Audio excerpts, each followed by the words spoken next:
Kurmis are not a tribe, they are cultivators. Tribe are those who are distinct culture, they are isolated and backward. आप भी तो महतो हैं, मैं भी तो मांझी हूँ। जो शिक्षित होंगे, एजुकेटेड होंगे, अवेयर होंगे, वो एक दूसरे से लड़ाई झगड़ा नहीं करेंगे, बल्कि वेट करेंगे। अगर नियम में है तो मिलेगा, नहीं है तो नहीं मिलेगा। इसमें अपना सर फोड़ के तो कोई फायदा है नहीं। जो झारखंड अलग हुआ था उस समय आदिवासियों की संख्या बहुत ज्यादा थी। धीरे धीरे आदिवासियों की संख्या जो है कम होते जा रही है। इसके पीछे क्या रीजन? आप लोगों के समाज में एक चीज हम देखते हैं कि आप लोग एकजुट हैं, और हमारे केंद्रीय अध्यक्ष के आने के बाद तो हम देखे हैं कि सबको एकजुट है, लेकिन हमारे समाज में हम देखते हैं कि अभी तक एकजुटता की कमी है। जब भोक्ता समाज को आपने एसटी का दर्जा दे दिया तो उस समय आप लोगों को कष्ट नहीं हुआ? अगर कुर्मी एंट्री मार देगा तो कष्ट होगा, ऐसा क्यों? तब इन ऑल मतलब 3 डायमेंशन, हाँ, I think Kurmis are better than tribe. जनजाति है जैसे हो गए, कुडुक हो गए, या फिर पहाड़िया जनजाति हो गए, वे सब नौकरी पेशा में, राजनीति में नहीं आ पाते हैं। तो वहाँ पर भी तो आप किसी के आरक्षण को मार रहे हैं, किसी जनजाति के आरक्षण को खा रहे हैं। किसी का tribe are those who have isolation backwardness on culture distinct culture. आपने डिस्टिंक्ट कल्चर का बात किया। आपके आदिवासी समुदाय भी के लोग भी डिफरेंट रिलीजन को भी मानते हैं, मंदिर में जाते हैं, या फिर तरह तरह की चीज़ें होती हैं। तो आपका अपना आइडेंटिटी है, उस चीज़ को छोड़ के उसके परे भी तो आप लोग पूजा त्यौहार या कल्चर को भी तो मानते हैं। रहना इसी समाज में सबको है। एक दूसरे से द्वेष करके, नफरत पाल करके, हीन भावना ये करके, क्रिटिसाइज करके कोई मतलब नहीं है। इसको हम लोग संसद, संविधान और सुप्रीम कोर्ट पे ही छोड़ देते हैं। आज हमारे साथ में डॉक्टर बसंती हेम्ब्रम है, जो कि खुद एक ट्राइब है, यानी कि एसटी समुदाय से बिलोंग करते हैं, मांझी है। तो इनसे जुड़ते हैं और बात करते हैं कि कुर्मियों को एसटी का दर्जा मिलना चाहिए कि नहीं मिलना चाहिए। जितना बार रेल टेका होता है उतना बार विरोध होता है, तो इस विरोध को कैसे खत्म किया जाए, इन सारी चीजों पे बात करेंगे। सबसे पहले वेलकम है मैडम आपका। जोहार आपके तमाम दर्शकों को अनिल जी। पहले मैं कहना चाहूंगी कि आज मेरे बाइट देने का मकसद है कि मैं आग में घी डालने का काम ना करूं और इस जंग को और ज्यादा ना बढ़ाऊं। आज का मेरा मकसद है कि जितने सारे भी लोग हैं, सब कम्युनिटी के, ये सारे तथ्यों पे जाएं और शांतिपूर्ण ढंग से रहें। समाधान पे बात करना चाहेंगे कि अगर एसटी ट्राइब है तो उसको दर्जा कैसे मिलेगा, या एसटी ट्राइब है ही नहीं, आपके पॉइंट ऑफ व्यू से क्या कहता है? देखिए, मेरे पॉइंट व्यू से तो कुछ होगा नहीं, क्योंकि एक व्यक्तिगत आदमी का डिसीजन या समुदाय के बेसिस पे तो कुछ होता नहीं है। ये संसद, संविधान और सुप्रीम कोर्ट का बात है। तो अब हम बात करेंगे तो उस वक्त तो हम पैदा नहीं हुए थे, क्योंकि पिछले 75 सालों से हमारे कुर्मी भाई बंधु जो है लगे हुए हैं। उस वक्त तो मैं थी नहीं। अब मैं वर्तमान में हूँ, और वर्तमान में इतना द्वंद छिड़ गया है, तो मैं इतिहास के तथ्यों पे जाना चाहूंगी, क्योंकि उस समय के लोग ने जो इतिहास पे दर्ज करके गए, उसी के आधार पे हम बात करेंगे। तो हम बात करेंगे कि कुर्मी कौन है। जी, सबसे पहले सवाल तो यही आता है कि वो जाति है कि जनजाति है? जो ऐतिहासिक तथ्य है उसके अनुसार वो जाति है, वो जनजाति नहीं है। और इसके बारे में मैं यही कहना चाहूंगी, वो खेतीहर किसान है। तो 1872 ईस्वी में एक ईटी डाल्टन करके थे, उनका डिस्क्रिप्टिव इथनोलॉजी ऑफ बंगाल एक बुक है या मैगजीन है, उस पे ये चीज लिखा हुआ है कि Kurmi are cultivator not a tribe. मतलब कुर्मी ट्राइब है ही नहीं। हाँ, वो किसान है। ये मैं नहीं कह रही हूँ, इतिहास का दस्तावेज कह रहा है, इसलिए कुर्मी बंधु मुझ पे अनसन ना कमेंटबाजी करें। दूसरा, 1901 में सेंसस निकला था, सेंसस रिपोर्ट, ठीक, उस वक्त भी किया जाता था सर्वे। हाँ सर। हाँ, तो उसके अनुसार उस समय एच.एस. रेसली लिखते हैं, वो क्या लिखते हैं कि Kurmi are cultivators are they are spread Bihar, Bengal and middle India. मतलब कुर्मी जो है वो खेतीहर हैं, और वो बिहार, बंगाल और मध्य भारत में फैले हुए हैं। उसके अलावा हम लोग 1943 का फिर बात करते हैं। 1943 में फिर और एक वैसा ही बुक है जिसपे ब्रिटिश जो भी है वो सारे ब्रिटेन के लोग ही हैं उस वक्त जो थे प्रशासन में, या फिर उस समय के ऑथर रहे हैं। समृद्ध पढ़े लिखे। हाँ, समृद्ध पढ़े लिखे लोग हैं। तो उन्हीं लोगों का ये था, उसमें से नाम था एक वेरियर एल्विन करके, उनको ट्राइबल का गांधी भी कहा जाता है। तो उनके अनुसार भी यही था कि Kurmis are not a tribe, they are cultivators. उनका भी सीधा सही था। उसके बाद हम बात करते हैं कि 1950 का। 1950 में अंबेडकर जी जो थे, उन्होंने उस वक्त लोगों से, जब लोगों को रिजर्वेशन मिल रहा था या बांटा जा रहा था, क्लासिफाइड किया जा रहा था, तो उनका भी यही था कि भाई एससी, एसटी, ओबीसी किस आधार पे ये किया जाए। तो उस वक्त सामाजिक अवेयरनेस, इकोनॉमिकल कंडीशन और राजनीतिक अप्रोच, ये सारा चीजों को लिया गया था। मतलब आपके कहने का मतलब क्या है कि who are the tribe? Okay, tribe are those who are distinct culture, identical culture, distinct अपना कल्चर। कल्चर हो, हाँ, जिसका अपना विशेष कल्चर हो, जो दूसरों से अलग हो। Hmm, they are isolated and backward. जो पिछड़ा हो, हाँ, अलग पिछड़ा रहता हो, हो। अलग रहता हो और उसका कोई विशेष संस्कृति हो, ठीक है? हुँ, इसीलिए उनको फिर सीएनटी, एसपीटी और फिर पेशा दिया गया ताकि वो अपना उनको समानता के ये पे लाया जा सके और उस आधार पे उनको फिर आरक्षण मिला। और फिर कुर्मी के बारे में कहा गया कि Kurmis are living with tribe, okay. ठीक है? उनको ट्राइब के साथ रहते थे, ट्राइब के साथ रहते हैं। लेकिन दे पहले are caste, not a tribe. Not a tribe. हाँ, वो जाति है, वो जनजाति नहीं। ये इतिहास का हम तथ्य बोल रहे हैं। अब फिर सवाल उठता है भाई, लेकिन एक बार तो हम लोग का उस पे ऑब्लिक करके स्लैश करके ट्रैप पे डलाया था ना, तो हमारे जितने बंधु हैं जिस पे आंदोलनकारी जो अभी हैं या समर्थक है या पॉलिटिशियंस है हमारे कुर्मी बंधु, वो 1913 की बात कर रहे हैं। उस वक्त जो हुआ था उनको स्लाइस करके ट्राइब भी लिखा गया था, नो डाउट। तो उसपे क्या था कि उनको उसको क्लिनिकल या टाइपिंग मिस्टेक माना गया। ये हम नहीं कह रहे हैं, 1914 में जो ब्रिटिश कॉलोनी थी उन्होंने कहा कि ये जो था ये क्लिनिकल और टाइपिंग मिस्टेक है। लेकिन जितने आंदोलनकारी लोग हैं सभी का कहना है कि 1901 का सर्वे में, 1911 का सर्वे में या उससे पहले का सर्वे जो रिजले वगैरह किए हुए थे, एंथ्रोपोलॉजिकल जो सर्वे किए थे उसके अनुसार इनको तो ट्राइब बताया गया है, और 1913 का जो आप बात बात बता रहे हैं उसमें लिखा गया है कि कुड़मीज आर द ट्राइब। ये लोगों का कहना है जो लोग आंदोलन कर रहे अच्छा, तो मैं इसलिए तो बोल रही हूँ, देखिए बोला जाता है ना कि पूरा ऐतिहासिक तथ्य नहीं होने से गड़बड़ हो सकता है। तो जैसे 1913 में तो बोल ही रहे हैं कि क्लिनिकल और टाइपिंग मिस्टेक हुआ है। हैं। मिस्टेक से ट्राइब लिखा गया है कुड़ में।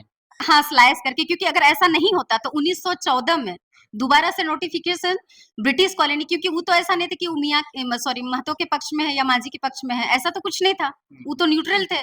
तो उस वक्त फिर वो लोग नोटिफिकेशन निकाले कि भाई वो जो था वो टाइपिंग मिस्टेक था, क्लिनिकल मिस्टेक था, वो मिस्टेक हुआ। इसीलिए नहीं तो अभी तक तो मिल जाना चाहिए था, और इसी वजह से बेसिस गड़बड़ा रहा है और इसी वजह से इतना आंदोलन करने के बाद भी नहीं मिल रहा है। और दूसरी बात, बंगाल में भी रिजेक्ट हुआ। उसके बाद फिर झारखंड का जो है हाईकोर्ट है, ये सब भी रिजेक्ट हुआ। रिजेक्ट होने के बाद ये उनका कहना है कि हमारे हाथ में ये सब चीज नहीं है।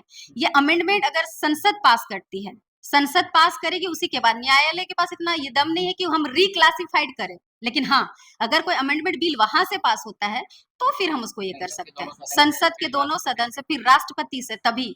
तो हमको लगता है इस तरह का जो हम महतो मांझी लड़ मर रहे हैं ना, ये बेवकूफी है। क्योंकि दो समुदाय या व्यक्तिगत तौर से झड़प करने का कोई फायदा नहीं है, क्योंकि राजनीतिक मजबूती इन्हीं से है, क्योंकि दोनों का ही पॉपुलेशन उसी तरह से बढ़ चढ़ के है। और इसीलिए इस सब में उलझने का तो कोई मतलब नहीं है। उर्मेश तो कह रहे हैं कि राजनीति तो बात का चीज़ है, मेरा आइडेंटिटी का बात है। हम एसटी हैं और हमको आइडेंटिफाई किया ही नहीं जाएगा तो फिर हम राजनीतिक रूप से बचेंगे कहाँ पे?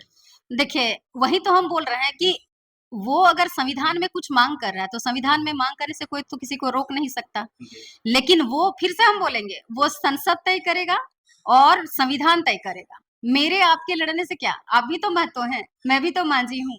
लेकिन इस चीज को समझेंगे ना, जो शिक्षित होंगे, एजुकेटेड होंगे, अवेयर होंगे, वो एक दूसरे से लड़ाई झगड़ा नहीं करेंगे बल्कि वेट करेंगे।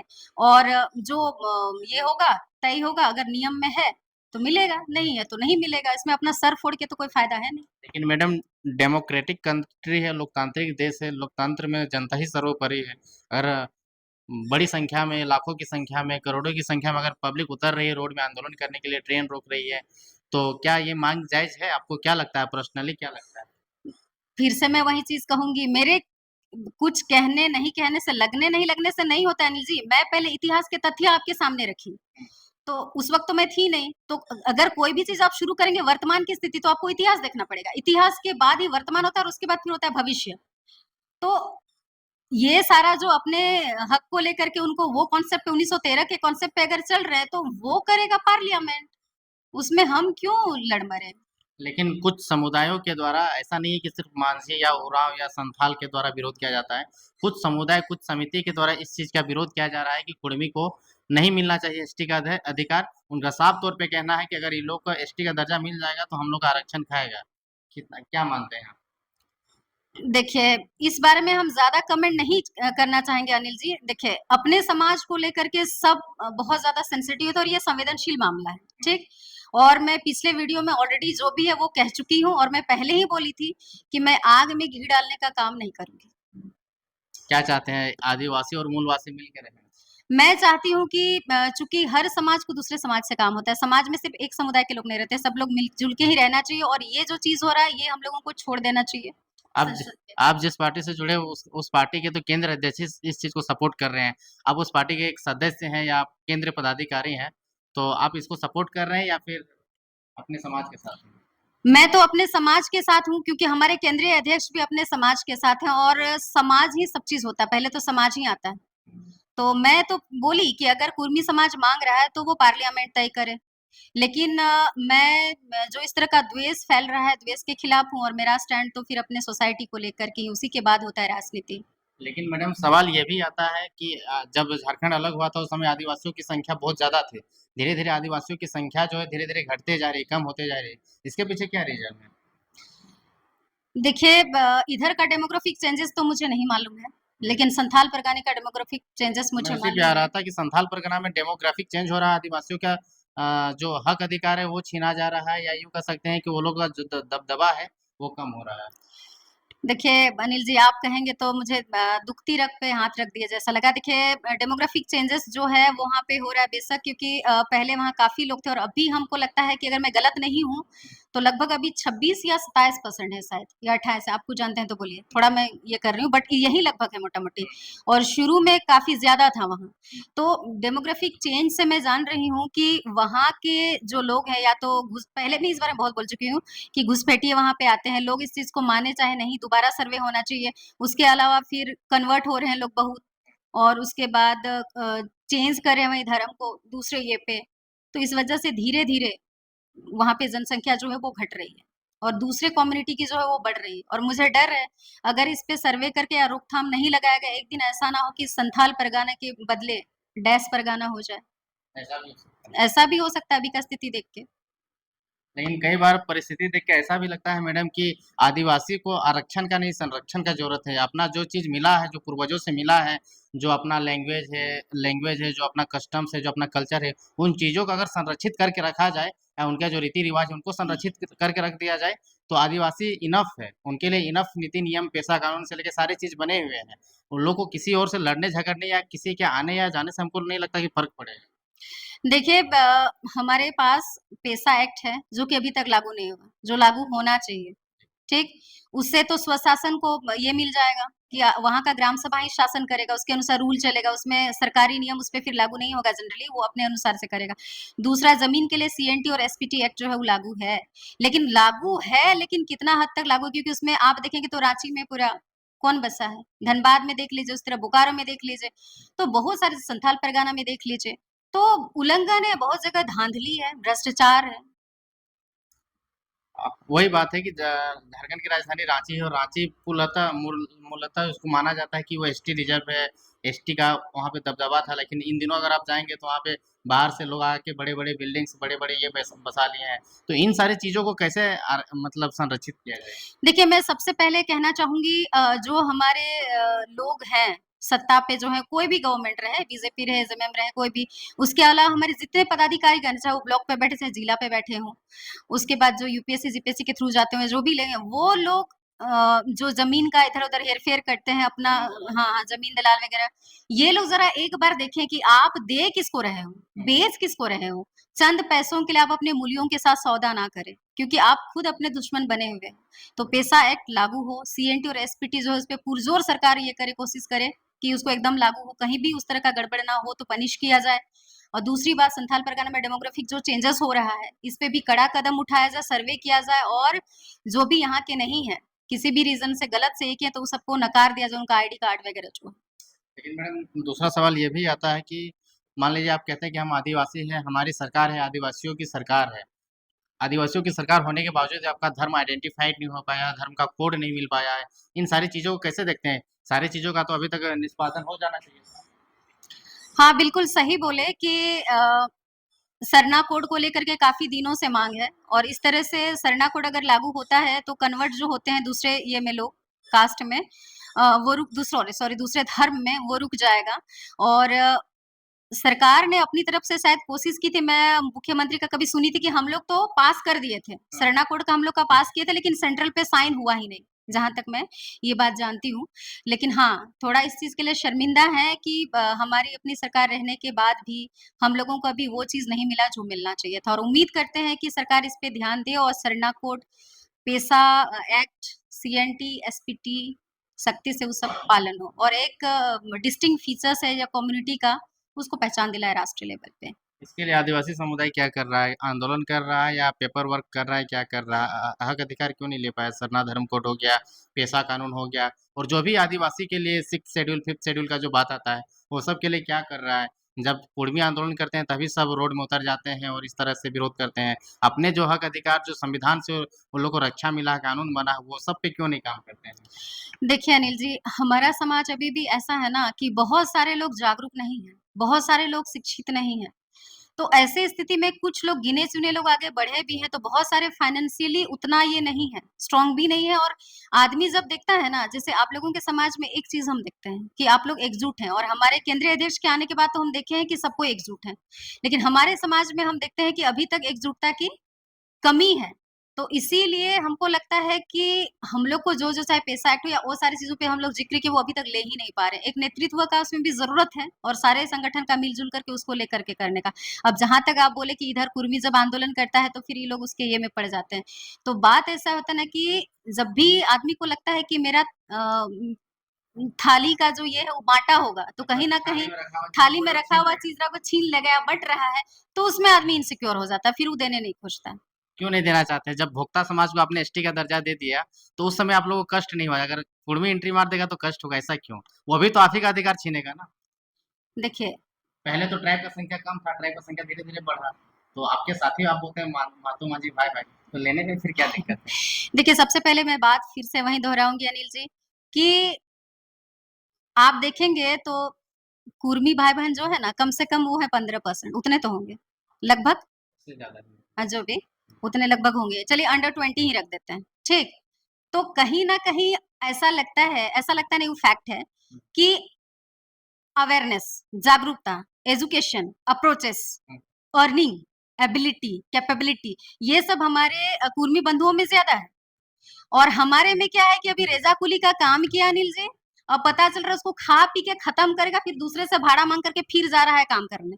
और हमारे कुर्मी बंधुओं में क्या देखते हैं कि खेती-बाड़ी मैक्सिमम वो लोग करते रहते हैं कि ना, आज तो 200-400 किसी तरह हम कमाएँगे, तो मतलब मनी माइंडेड होते हैं, ये चीज़ तो है। तो हमारे में अभी भी अवेयरनेस की कमी। अब लगता है कि अरे इतना लोग और फिर आ जाएँगे इसमें, तो फिर तो बँटाए हो जाएगा, तो फिर पता चलेगा वो जो देखिए ये फैक्ट बात है, जो जितना जागरूक होगा, वो अधिकार उतना लेगा। आप लोग इतने जागरूक हैं तभी ना आप उस चीज़ को लेकर के चल रहे हो। कितना आदिवासियों की जनसंख्या है आपके राज्य में, झारखंड में लगभग? अ, 26.7% लगभग, इतना है। ऐसा कहा जाता है बहुत सारे लोगों के द्वारा, मान लीजिए आप ही के पोजीशन के द्वारा, कि ट्राइब्स में भी, एसटी में भी कुछ जो अपर क्लास के एसटी होते हैं, जैसे संथाल हो गए, उरांव हो गए या फिर मुंडा हो गए, ये सब जो है आरक्षण को खा रहे हैं, और नीचे के जो जनजाति है, जैसे हो गए, कुडुक हो गए या फिर पहाड़िया जनजाति हो गए, वे सब नौकरी पेशा में, राजनीति में नहीं आ पाते हैं, ये सब ज़्यादा काबिज़ करके रखे हुए हैं। तो वहाँ पर भी तो आप किसी के आरक्षण को मार रहे हैं, किसी जनजाति के आरक्षण को खा रहे हैं, किसी की लैंग्वेज को खत्म, अभी देखिए असुरी जनजाति, हो जनजाति खत्म होने की कगार पे है। आपका सवाल सही है अनिल जी, लेकिन पूरी तरह सहमत नहीं हूँ। देखिए, बात ऐसा है ना कि जैसे आपके नाभि में अमृत है, कहने का मतलब, आपको मालूम है, आपको मालूम नहीं, आपके नाभि में है, बट आपको मालूम नहीं, लेकिन आप इधर-उधर दौड़ रहे हैं या सोए पड़े हैं। तो आदिवासी ट्राइब में भी जितने सारे लोग, जो बहुत लोग हैं जो एकदम जागरूक नहीं है, उनको अपना हक अधिकार बारे में कुछ नहीं मालूम कि आरक्षण भी हम आगे बढ़ सकते हैं, ये सब का उनको जानकारी देने वाला कोई नहीं है। या वो एक नॉर्मल ऑफिस में जाने से हड़बड़ाते हैं, उसके लिए भी उनको दलाल चाहिए, अगला-पगला कि हम तुमको इतना देंगे, हमको चलो मेरे साथ, ठीक है? तो इस तरह से इसको हम हक मारना तो नहीं कहेंगे, उनमें जागरूकता का अभाव है। हाँ, जो पढ़े-लिखे हैं, जो कन्वर्टेड हैं, वो लोग अवेयरनेस ज़्यादा है। तो हर जगह आप उन लोगों का देखिएगा, जैसे उरांव में भी, जितने ट्राइब है उसमें उरांव लोग बेहतर स्थिति में है बाकी लोगों से। लेकिन ऐसा भी देखा गया कि जो लोग कन्वर्टेड क्रिश्चियन है, वो लोग एजुकेशनली या फिर हेल्थ के लेवल पे बहुत आगे तक बढ़े रहते हैं और नौकरी पेशा में ज़्यादा रहते हैं। हाँ, इस चीज़ को हम एक्सेप्ट करते हैं, फिर हम वही चीज़ बोल रहे हैं। देखिए, जितने आदिवासी लोग हैं ना, तो हमारे अंदर जो धर्म जितना भी पूजा-वूजा होता है, तो उसमें गैदरिंग का अभाव है। हम जनरली उतना गैदरिंग नहीं होते, होते हैं तो मेला हुआ, जत्रा हुआ या कुछ हुआ, लेकिन उसमें अवेयरनेस को लेके जगह उतना ज़्यादा नहीं हो पाते हैं लोग। लेकिन उनका क्या होता है कि मास होता है, उसमें उसमें अनाउंस बाकायदा किया जाता है कि भाई फला है, गवर्नमेंट की तरफ से योजना, ये बहुत सारा चीज़ों को ज़िक्र किया जाता है, लोग अवेयर करते हैं लोगों को। उनका अलग से धर्म प्रचारक रहता है, जो गाँव-गाँव लोगों को जा करके बताता है, बहुत सारा चीज़ है। तो वो लोग ज़्यादा अवेयर हो जाते हैं, अरे! सरकार हमारे लिए ये योजना लगाया है, चलो, चलो, चलो तो करो, इसको भर दो उसको, तो ऑब्वियसली जो जितना आँख खुला रहेगा, जितना अवेयर रहेगा, उतना फ़ायदा लेगा। तो यही बात हुआ कि वो आगे बढ़ गए, और जो पूरी तरह से जो अभी आदिवासी रूढ़िवादी में जो है, उनको उतना अवेयर करने वाला कोई नहीं है। तो मैडम बात तो वही है कि इक्वलिटी होना चाहिए, एसटी के अंदर भी तो इक्वलिटी होना चाहिए, सभी समुदाय के सभी वर्ग के लोग, की एसटी के अंदर में जितने भी कास्ट आते हैं, सभी को तो उसमें भी तो इक्वलिटी होना चाहिए ना। ऐसा थोड़ी है कि मुंडा को ज़्यादा मिल गया तो असुरी जनजाति को कम मिले, ऐसा भी तो नहीं होना चाहिए ना। नहीं, सभी को बराबर लेके चलना चाहिए, तो इसके लिए आप लोग काम देखिए जो भी आरक्षण है वो जो भी आदिवासी इक्वल है, किसी को घटा-बढ़ी तो है नहीं।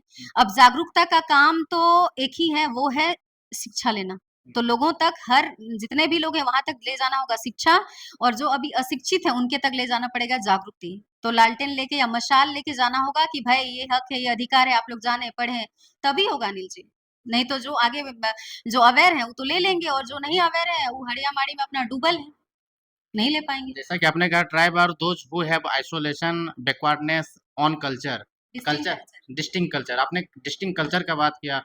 आपके आदिवासी समुदाय को ही लेकर अगर देखा जाए तो आपके आदिवासी समुदाय भी के लोग भी जो है डिफरेंट धर्म को मानते हैं, डिफरेंट रिलीजन को भी मानते हैं, मंदिर में जाते हैं या फिर तरह तरह की चीज़ें होती हैं। तो आपका अपना आइडेंटिटी है, उस चीज़ को छोड़ के उसके परे भी तो आप लोग पूजा त्योहार या कल्चर को भी तो मानते हैं। देखिए, इस चीज़ से हम इनकार नहीं कर रहे हैं कि जब एक-दूसरे के साथ कम्युनिटी एक ही गाँव में, आप देखेंगे कि वहाँ अलग-अलग कम्युनिटी के लोग रहते हैं, तो लोग आकर्षित हो जाते हैं, अरे!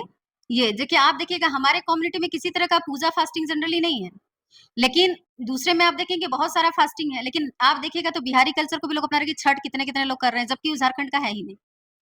उसमें जो जनजाति का वो तो एटलीस्ट नहीं है। उसके अलावा बहुत सारा चीज़ है, लेकिन देखा-देखी में आदमी मंदिर भी चला जाता है, हर जगह चला जाता है। लेकिन हाँ, क्योंकि ये का अभाव है, उनको लगता है कि नहीं अगले का जो है ना वो ज़्यादा अट्रैक्टिव है, ज़्यादा अच्छा है, और इस चक्कर में वो उस तरह मूव कर लेता है।